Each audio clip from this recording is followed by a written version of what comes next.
დილამშვიდობის დილიდან უკვე შემოვუარე ბაღს, ავჭერი, ვარდები. მზეზე მაინც სულ იწვის ეს ყველაფერი. შობია ავჭრა, ახლა ცოტა დაისვენონ ვარდებმა. მოგვიანებით ამოიყრიან ყლორტებს და მერე იყვავილებენ. შროშანებიც ნელ-ნელა უკვე ილევა. ეს შროშანა როგორ ველოდი ამ შროშანის გაყვავებას და კატამ მომიტეხა ეთყობა წუხელ. ძალიან დასანანია, თან ძირში მოტეხა. იმედია ბოლქვი ძალიან დასუსტებული არ არის და მომავალ წელს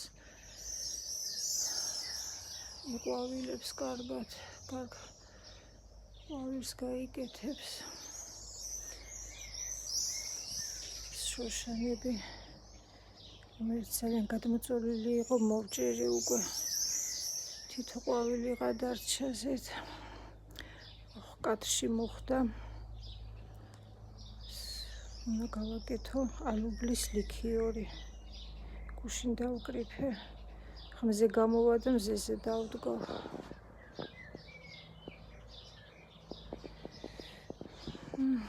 წამოდით ცოტა გავისეირნოთ, მაშინ კიდე დარჩა დრო. რა დარჩა ბაღში?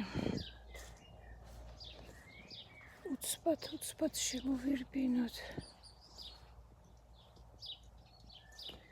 ეს ახალი გაყვავებული ხორტენზია. ეს კი გამწვანდა. ეს უკვე ძველი ყვავილებია. ეს არის ხორტენზია ანაბელი.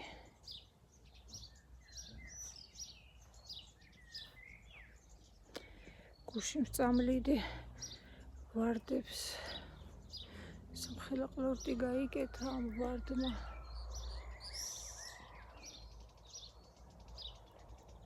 მასია. ისე მასიურად აღარ დარჩა შროშანები. უხესენი გამორჩა. ესე იგი ეს შროშანმა ჩაიყვავილა.